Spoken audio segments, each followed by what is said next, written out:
Hello, everyone, and welcome to Heart and Hand, the Rangers podcast. This is your extra show for the week. My name is Cameron Bell, and I'm going to be honest with you, listeners. I've not been in the best of moods. I've been a bit down since last Sunday. I've not been feeling well physically. I've not been feeling well mentally, thanks to Rangers grasping defeat from the jaws of victory. So I thought I'll bring along one of my favouritest friends, and I know someone who will cheer me up with his mirth and merriment, and that is my good pal Martyn Ramsey. Martyn, thank you so much for coming along, my friend. No, thank you, Cameron. Just remind the listeners, one of the last times that we were together out enjoying a social beverage or two, you said your problem, Martin, is you just depress everyone around you. So I look forward to doing that today. I don't think I ever said that to you. Is that true? Yes, you did. Oh, well, obviously left a mark. I didn't mean it. I apologise. You always make me happy. That's all. I don't really care about other people. But you've got a stoic sense of realism, which I think provides, in this roller coaster of a season, some, I want to say, like, some base standards, which I think Rangers are struggling to find on a consistent basis at the moment. But let's jump into it, Martyn. I've not had a chance to speak to you, and the listeners haven't had a chance to hear from you since last Sunday's debacle, where Rangers produced some fantastic football, some phenomenal goals, and were able to be the masters of our own downfall. Davey obviously covered a lot of it in Flagship as well. But now that we've had a few days to digest, keen to see what your thoughts are and where you're at the moment. Can't remember the last time I left Ibrox as deflated and dejected. I'm sure I'm not the only one with that kind of recollection. It was, they find new ways to just kind of torture you, don't they? I likewise can't remember 45 minutes like the first half in a long time. We were superb. Clearly, we've seen, one of the best goals a lot of us have ever seen in the flesh, certainly against Celtic. And my chat at halftime was, I hope the second isn't forgotten about, because I thought that was really clever and really well worked. Well, sadly, both of them probably will be. It was just, it really was a difficult night on Sunday trying to process it. I mean, where do you want to start? That 11 is good. Maybe a couple of changes, certainly centre defence, and maybe another 6 personally, but certainly the attacking kind of lineup. I like how it works. We enjoyed the Hearts game with that lineup as well. Superb. That's the takeaway. Our issue is you can't really play like that for 90 minutes. You certainly can't play like that for 90 minutes every week. And you certainly can't play like that for 90 minutes every week with the same 11 players. And if there is a change of any kind, which of course there must be in a game, it's like a game of fucking kerplunk. The whole thing just completely falls apart because there's no one on the bench that can kind of do the jobs that these guys are doing so well, but will tire. And I think Adam and I talked about it in our show that, Ryan Nadiri came in with a few hours to go in the transfer window and appears to hold the whole thing together, because if he goes off, you might as well take the big man off, because he's completely isolated. He's nowhere near the same kind of player. And all of a sudden things start to look very, very different indeed. And that's really kind of where I am in terms of the players, what we have. You need another 4 players, I guess, that can do these similar jobs, and a 6 that can genuinely change gear, because we saw the momentum shifting. Everyone knew that equaliser was coming at some point, and what you needed was someone who could just get their foot in the ball and stop the game for 5 minutes. Just kill it. We don't really have that player, and therefore that momentum can't really change. I said on the Flagship last week after Livy, who in defence is organising anything? It doesn't look particularly organised. And sometimes you just need to do things differently once you can just feel that change. I sit next to my cousin, and I think I said about 70 minutes, he was like, this is happening.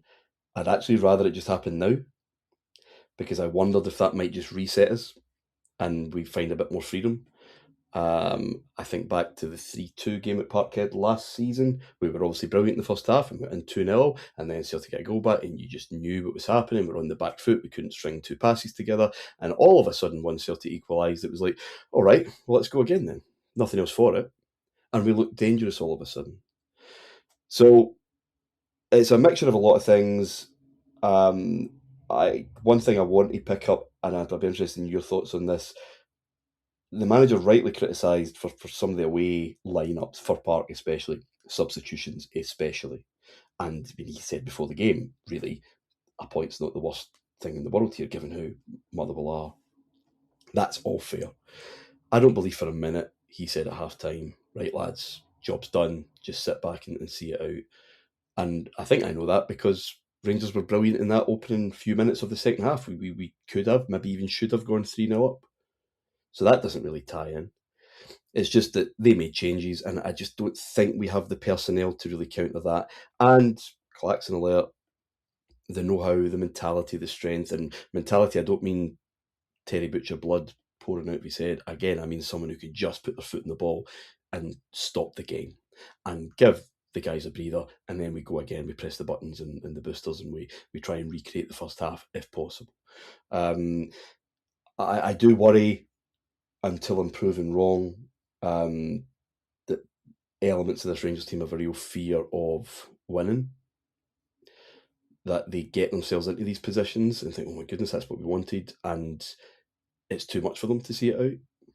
I think of Arsenal in this particular moment and the kind of last 6 to 8 weeks that they've had, been in great positions in games, and all of a sudden the reality of where they are. It's almost like getting altitude sickness because you're a lot higher than you kind of ready for.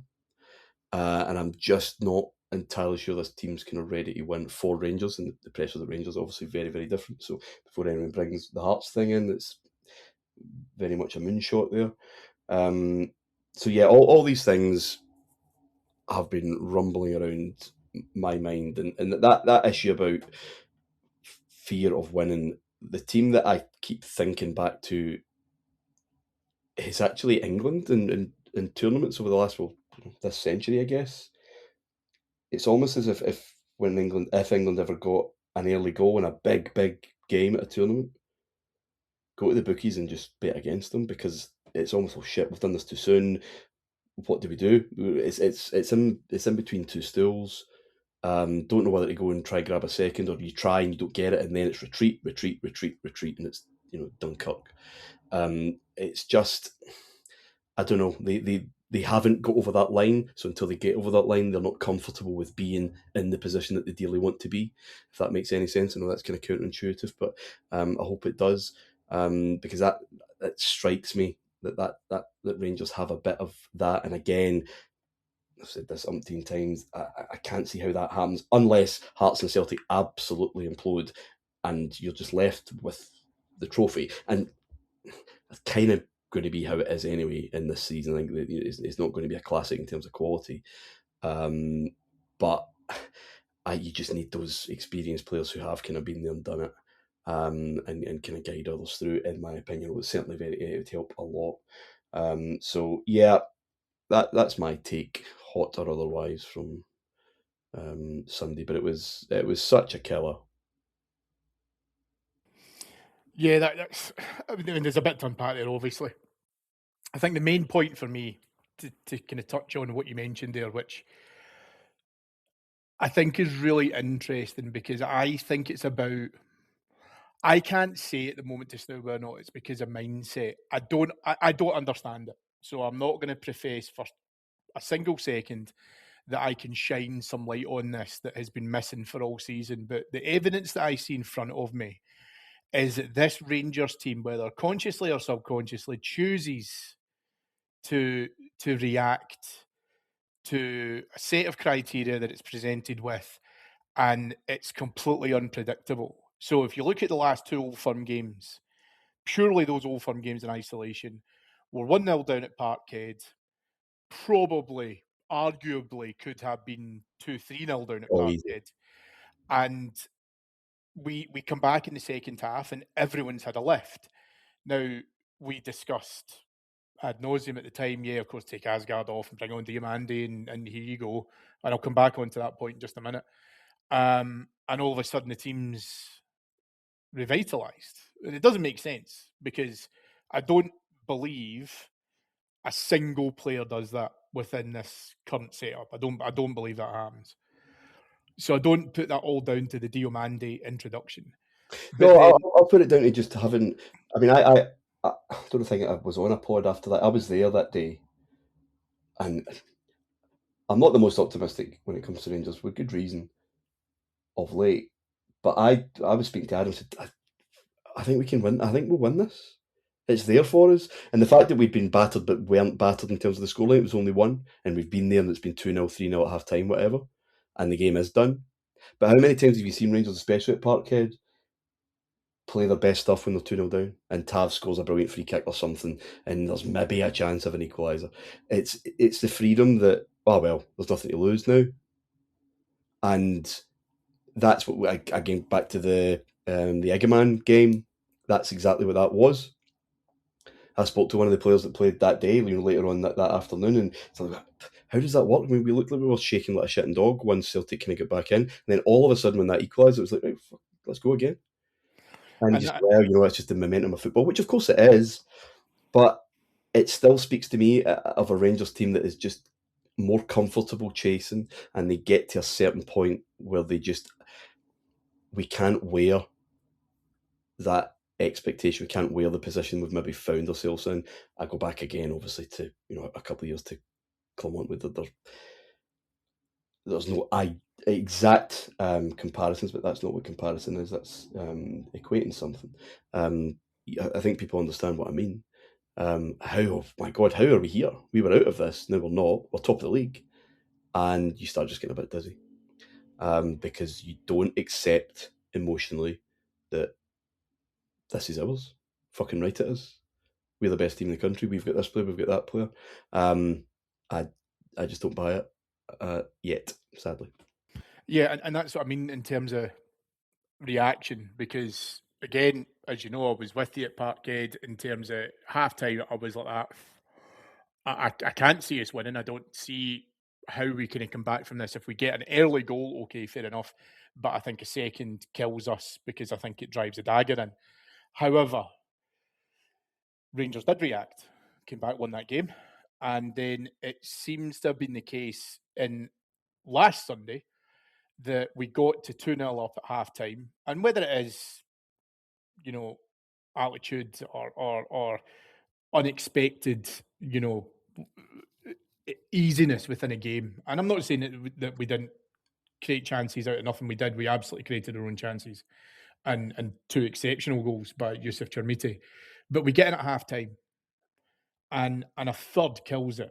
And I think, as you said, we started the second half brightly, and I think that would have, but it would have lowered Celtic rather than raised us, because I still think this is a Rangers team that every other club can look at and go, this team can be got at. Livy prove it, from the first whistle, that if this Rangers team is not mentally attuned to be able to deal with those circumstances, but for 90 minutes, then you're going to have problems. And I think it's a valid point to say that the Celtic equaliser on Sunday came at a perfect time, because then, yeah, maybe Rangers do call it what you will. Let's go basic and say it's a kick up the arse, and then at that point we do reset with it. We're in a position of defence. Now, again, I don't believe that's what the manager has told them, as some of the scorching hot takes I've seen on Twitter, and I've basically just had to delete it because it's so brainless. But it's just human nature. Well, it's a human nature when you're hanging on to something with dear life rather than just being comfortable holding it. And Rangers teams of old, we grew up watching them, 1-0 lead, fine, we'll see it out.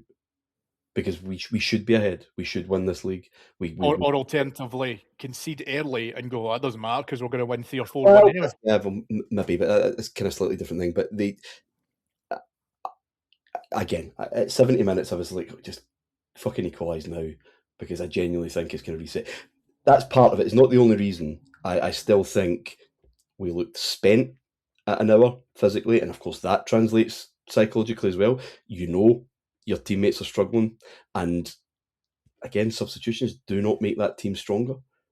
They make it noticeably weaker, and that must translate to God. We're hanging on then because you felt it in the stands.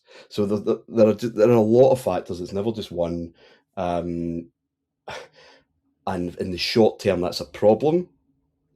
But in the longer term, i.e., the summer, we need 3 or 4 more players that just allow that intensity continue, because you're replacing like with like, or in fact I'd say a genuine six who can change it. Because playing one way is, I love that team, that 11. Again, maybe a couple that I could quite happily see replaced, but the majority, certainly going forward, I do.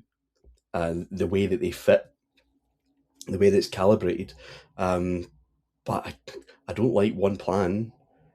And good teams can play slow, Cammy. They can play comfortable playing slow and just killing, as I said, those 5-10 minutes, and then hit, because they can change gear. I just don't think we've got the players to do that. So it's either front foot, Red Bull, all out, which is fine, but you can't do that by running the same 11 players into the ground, sadly. So that's kind of where we are as I see it. Yeah, and that again, it's perfectly valid. I think that he's got 13 players within that squad that I think he has to be able to try and call on. I think that I mentioned earlier on about the Diamande sub. I think that this is, again, you take it within the circumstances in isolation. Hatate came on for Celtic. Hatate has been very poor, for Celtic across the course of the season. Not well liked. Maeda has checked out, and yet those are the two guys that are able to turn up and produce it. And the reason as to why I bring that up is because, yeah, it's circumstantial, because it's within that moment at that time. What I think Danny Rule has to be able to look at then, because you're right, there's all of these. I kind of try and disassociate myself a lot, the kind of online noise that happens. Um, but I think there is still validity in being able to say, okay, so when we have to make those subs at the right time, what is the game plan to be able to try and see that out? And if that gap, that missing piece, is being able to bring someone in to control the tempo, to dictate the play, to either speed it up or slow it down, as you say, then listen, that's the number one priority target for the summer, irrespective if we win nothing or win the double. But at this point in time, Danny Rule has hopefully more than 10 games that he's got till the end of the season to be able to secure us that double. What he needs to understand and solve very quickly is, if he's going to have to put his players into a certain bracket where he knows that he's going to have to be able to get the most out of them, I, I couldn't really care less at this point in time, Martyn, being selfish, about player fatigue, about mental, you know, about mental trauma based on, well, you've come close in previous Rangers teams, and we'll see what, all of that's nonsense. And you mentioned Hearts earlier on, because Hearts are in the crest of that wave where, despite having a couple of blips, they're able to recover quickly. That assuredness builds itself because of results. So every winner who's got to be a winner has got to be able to go through that journey to be able to learn how to do it. Some of these Rangers players, as far as I'm concerned, can do that. I don't know if it will happen this season, so I caveat that very carefully. But at the same point, that's your trial or error, and you can't come to a club of our size without expecting to be able to do that.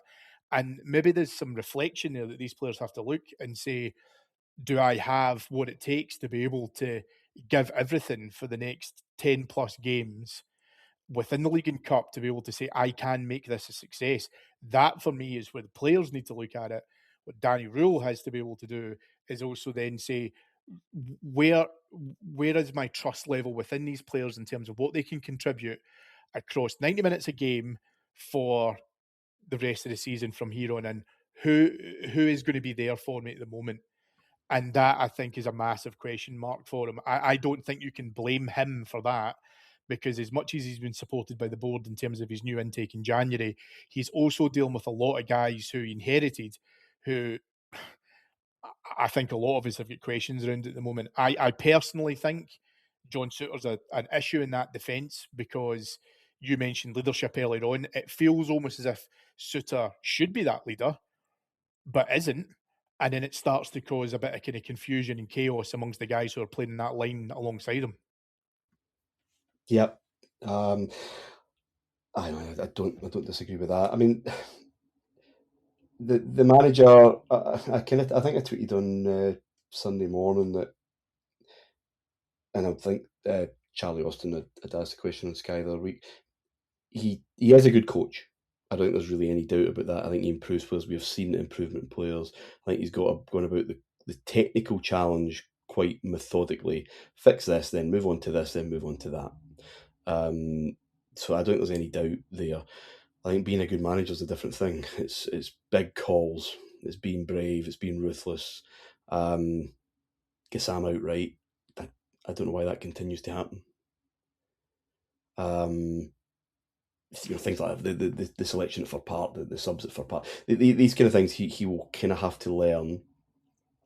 It's crazy to not give him more time to do that, in my opinion. But you kind of mentioned the Hearts comparison. Their real crest of a wave early in the season. They've had pretty poor runs as well, as we have and as Celtic have had. They're behind us in the form table, for example. And who knows what this very, very silly season has in store. But those players know that if they do slip up in a big crunch game like Ibrox a couple of weeks ago, people aren't suggesting that Derek McInnes should get bulleted. And that's the madhouse that this club is in. And it's a totally, totally different thing. So loads of issues for players, staff to juggle, because we know the support is just starving for success. And there's no patience at the best of times, but I mean, some of the takes this week, dear me. But I think you and I both know that Danny Rule is paying for the sins of his predecessors.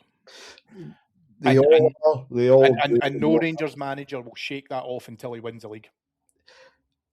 Yeah, and even then, I'm sure there'll be kind of caveats about how they do it, and it's right. What about next season? As happened with the last one to win it. So it's it's a tough gig, but they know that they paid well enough to deal with that. I guess looking forward or looking ahead to this weekend and how important the cup is. I mean, I think very, because I mentioned the Clermont comparison a while ago. Even if we'd won that cup final, I mean, I wonder, Old Firm Cup final, does that give him any kind of credit to just kind of hang on? Still bigger issues that some are outside of his control, to be honest, and some within his control that kind of did for him. But you just wonder. Whereas I remember leaving Hampden that day, and all that hope and optimism that there was around the winter is just done. And the idea that everything resets in August, I mean, the league arithmetic obviously does, but the whole thing's a continuum. That just goes into the next season. And that's why I'd be really concerned, and I think the cup is quite important, that if this league does kind of fizzle away, that there is still that opportunity to have something in his hands. It's like, just bear with me. We've made strides, but clearly, and it's not unfair, clearly there are more players required to be able to do what he wants to do, and just buying that little bit of time. So yeah, I'd be a bit worried about that. Well, I mean, I think you had said it on Sky when we were in the run-up to last weekend about whether or not it was must-win for both teams. And I think you had rightly said, and it was certainly proven evident when you saw the celebrations, that Celtic would have taken a draw. I think that the cup game on Sunday is incredibly important for us, right? Because I'm not being churlish about this. Of course, everyone wants to win the league. I'm exactly the same boat. Whoever gets knocked out on Sunday will absolutely come out with the narrative of, well, gives us the league to focus on now, right? That's going to happen for either team. What I think Sunday will pivot on is this idea of Danny Rule being able to respond to a draw from a win, by going back to beat Celtic and put them out of the Scottish Cup by simply saying, "Yeah, you were able to turn it around the second half, but you're going to have to play much better across 90 to be able to beat us. But we have to be able to control that game, as you've said." So I had made mention a while ago, right, in terms of, a one goal lead at the moment, as we, sort of for Park, for example, it's not comfortable. And the second goal is all important. And as I say, and now we're now we're getting to the stage where it feels like the third goal is all important. But all of that to one side for a second. I think for us as Rangers fans, I think that the cup competitions domestically certainly help give you credit in the bank, but they'll then lean into, okay, so what happens next season? Because if you can win the League Cup or you can win the Scottish Cup, then at that point you should have a team that's good enough to be able to go forward for the league. This season is a complete anomaly in terms of everything which has been going on. So I am not suggesting for a minute that Sunday coming will make a huge difference in terms of what's going to happen within the league, because I think by Monday morning, if Rangers are still in the Scottish Cup, and I genuinely hope we are, of course, but I hope at that point we go, that's it, done. We don't need to worry about anything now until we get to Hampden for the semi. Right now, it's about being able to continue on to league progress, which is exactly what I would expect us to say if we had been knocked out. So therefore, we need to treat Sunday in isolation. But if Danny Rule wants to be able to look at how to be able to confidently beat Celtic and respond well, then we've got the perfect opportunity to do so with the back-to-back games. Uh, yeah, well, we'll see. I mean, I don't, for the loser on Sunday. I'm not sure that, okay, we can focus in the league. I don't think that's going to butter many parsnips. It's a semi-final. That's all you've got to negotiate in addition to a league run in. It's not Europe. So I don't think that's going to work. I think whoever loses would be at risk of a bit of a tailspin, to be honest. I think Celtic play Motherwell the next week. Yeah, I think there's a real, and we go to Paisley obviously. So I think that could be a bit of a blow, regardless of who's in the losing side. I mean, how does he approach it? Because I don't know if there's any other way of just saying same again, but just better, and try to get that third. You know what I mean? It's Red Bull Extra, Red Bull Max. Let's just absolutely try and blow them out the water, because we don't have a lot of trust in playing cat and mouse. We don't have a lot of trust in the players that we have to be patient, and to just hold the ball for a bit, and then slow, fast. It's just fast, fast, fast, and then breathing out a hole after an hour. It's a lot resting on getting that third, Cammy. So again, as a neutral, I imagine Sunday would be fascinating. If you've watched Sunday there, say, well, how is it just going to be a rerun of this? But I think it's really important, and I'm not a huge cup guy, and obviously in relative to winning the league, which is obviously the priority. But just for getting some kind of an extension into that summer with some kind of buoyancy, it has killed Rangers managers before. It is important. So, yeah, it's an absolutely fascinating one. And I don't know what the other plan can be, but I'm not paid to find one. I don't think he changes anything. Unforced, I don't think he changes anything. He shouldn't. The first two names in the sheet for me are Chermiti and Moore. And Nadiri. Yeah, well, and the Dairy as well. Yeah, sorry, but Nadiri links everything as far as. yeah, I just think more Chermiti just again seems to love scoring goals against them. Mikey Moore, I mean, we've talked already about mentality and control and everything else as well, but Moore is an 18-year-old kid with exceptional talent who will go far in the game, right? He will. But at the same point, he just wants to run at them. He just wants to run at them constantly. And then Nadiri, I think you're right. he gels a lot of it together, which I think is important. But also, I think he does the thing that we've been asking for a lot, which is he will create space for other players. He will move players out the way He's for close others to as him, well. I'd say. That's it. I think he needs someone closer to him. He struggles when he's isolated in that kind of 4-3-3 and whatever we were trying before. And yeah, Mikey Moore's fearless, and that's the great thing about youth. And I'd far rather that than someone who just wanted to pass the ball 5 yards every time. As he develops, he's obviously going to need to know when to pass, because I love players who run at defences, but not when they run into trouble. There were a couple of times on Sunday where I think there was an option for him, just to kind of bring someone else into the game in a better space, but he just wanted to do it. But I'll probably accept that trade off at the moment, as I said, compared to some of the other players who would far rather pass the buck. But yeah, I just don't know how different it's going to be, unless of course we go behind early, and forced into maybe doing something a bit different. I don't know, but aye, just get it done. And you're probably right. The fact it's immediate for us. Celtic obviously got a game tonight. We're recording this before they play, but aye, it's not a normal season, Cameron.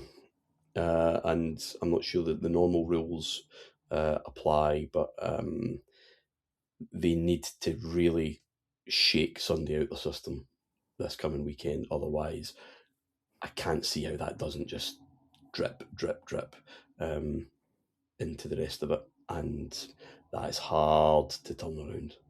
Yeah, and I think that's why I was saying earlier on that the balm that if you do end up going out of the Scottish Cup is, well, now we can fully set our sights on the league, because you'll see and hear it. You know what I mean when I say that, because I think that supporters will come back with that reaction. For me, I can't see a reason as to why Rangers should go into this game with any degree of fear, any degree of self doubt, because I do think the second half there was degrees of tiredness come into it. Again, as I say, I think that there was just a drop in mental focus. Maintain that across the 90, hopefully not the 120, but maintain that across the 90. And I think Rangers should be able to navigate it through well. What Rangers will then have to do, if we are able to win the game, is then build that on as a platform, because the again, I'm referring back to when you were mentioning it on Sky, but you made an excellent point about this. Is it's not about who blinks first; it's about who blinks last. Now, I'm not sitting here because I don't have the confidence, Martin, to sit here and say, well, I think Rangers can go on and win the league, because I genuinely can't pick between any of the three teams, because it's been so absurd in terms of what's happened across this. You're right; the usual rules do not apply. So we could be sitting here saying, by the time that we get to the post split fixtures about to start, the picture could look very, very different. Um, Hearts are getting that swell of kind of the final run in, and you and I have both seen plenty of times, plenty of teams who get to that stage, and all of a sudden it's the shit the pants time. And when you get into that stage, that's what will be interesting, I think, to see about this Hearts team, as to whether or not they maintain that. They haven't given us reason to think as to why they can't. But at the same point, Rangers and Celtic haven't given us a reason to say as to why they can up the game with it a little bit. I think all teams have given reason as to why they can't, because the form's not brilliant, but no one can capitalise on that because they're all very much the same. It's just that Hearts crest of a wave early in the season, they've just kind of maintained that, so they're able to keep teams at arm's length. Not by anything they're doing particular, but the fact that once there is the sense of an opening, I'm sure everyone was so positive after the 4-2 a couple of weeks ago. But Hearts didn't have to do anything for Rangers to throw that away, or Celtic to lose at Hibs. It's they're just having to do enough, but their form's not brilliant either, but they will know, or at least assume at this moment in time, until either Rangers or Celtic change up and really find another gear, that their slips aren't costly because they're not being punished. Different when it gets to neck and neck, or indeed they go second. Then you would imagine the team with that kind of background, institutional lack of experience, etc., would maybe kind of fall away. But that needs some consistency from us or them in order to make that happen. So it could well be that it's just a stumble over the line, and no one will care if it's them that stumbles over first. So, or if it's your team that stumbles over first.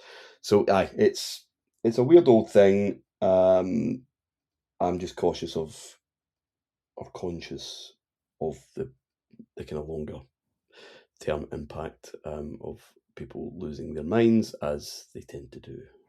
Yeah, and that's where I want to kind of also touch on the point you made earlier on as well. Like, I don't. I sometimes I kind of despair at this idea that it's all or nothing from a Rangers perspective, because I do I know that people are getting tired of this narrative of, well, Danny Rule came in and he was able to steady the ship and went on this unbelievable run of form. I still don't believe that you can overlook that. I think that you're going to be you may have to ask for the one thing that Rangers fans really struggle with, which is patience. That if we are talking about this in a year and we are sitting atop the table in a healthy position, then you would use this season as that transitional season, if you want to call it that. Now, it would be lovely, obviously, if we have the Scottish Cup sitting in the trophy cabinet for sure. We are not in a position and haven't been in a position for a good while where we can turn our nose up at any of these. But at this point in time, we have to be able to make sure that we back him and give him the credit that I think that he's earned in terms of where that sits at. I think that he has worked with a degree of a handicap in terms of where we went to from the beginning of the season until he came in, what he's been able to do to then turn it around, and then what other tunes that he can get out of players at the moment. His problem to now, Martyn, is that I don't think he can find a consistent rhythm.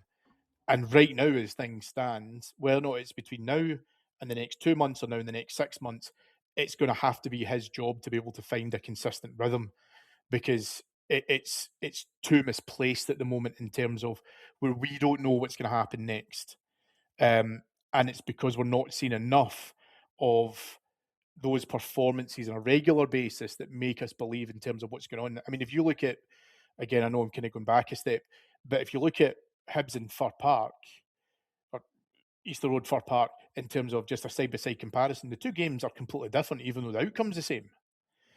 That's what he needs to be able to try and resolve. You look at the 45 minutes last week against Celtic, against the second 45 minutes against Celtic, completely different. What he needs to be able to try and do is being able to try and see as to how he can secure that into something that resembles a team that can motor and upshift, downshift, as you've said earlier on. And good luck with the players he's got to do that, because I could always go back to the bench, always go back to the changes that a manager has at their disposal. I don't see any that for the greater good improves the team. So that's tricky. The manager's not and should not be above blame. He can't be. I thought Fir Park was a real disappointment in approach and obviously outcome and handling. I don't really see that on Sunday necessarily, because I did feel there was a real conservatism around that night. I just thought players were blown out, and again lacking that player who could shift the kind of dynamic of the game. And also, Cammy, if you get 2 points off the top of the table, I don't think you can really then say, well, he just had too much to do, too much to pull back. That job had kind of been done. So it's been a really difficult month, a really weird month. Some of the best football I've seen a Rangers team play for some time, and yet 8 points shipped, and quite probably going to be very, very costly. Sorry. That's what's going to kind of rankle, and that's Rangers fans do not need. They won't be patient, so there's no sense in arguing for it. It just won't happen. It needs leadership. If you are convinced in this guy, or if you're convinced in the guy that you've got, to just block that out. Easier said than done, as we know.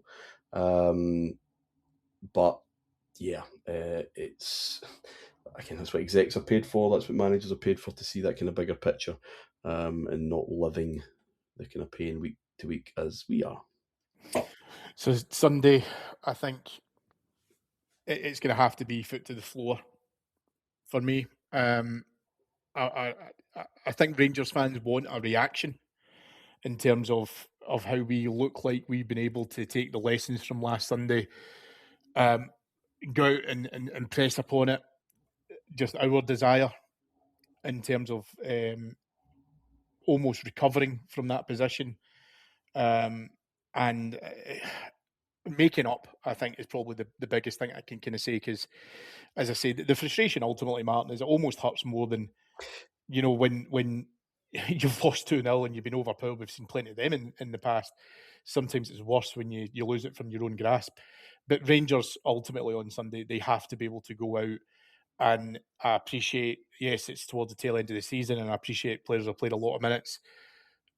Right now, I don't really care. Right now, it's about, you're going to have to go and give it everything and just make sure that you take the significance that this game means.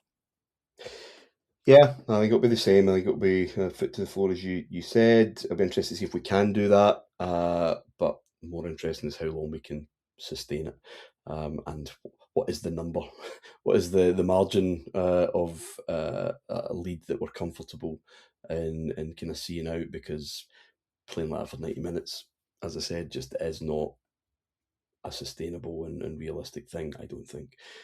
So yeah, let's hope we get 3-0 at the half time. We can all be happy. Yes, absolutely, absolutely. Well, that will do us for this week, folks. Thank you to you all for listening. I hope you've enjoyed the conversation. Martyn, tell us a little bit about the Rangers Prism show that is on our Patreon site that you and Adam have just very recently launched. Actually, it's been a great listen for the last couple of episodes that I've been able to catch up on. Tell us a wee bit more about it. Yeah, Adam and I kind of realised that we do a lot of shows, but not about Rangers, because we're never on flagships or extras together, kind of thing.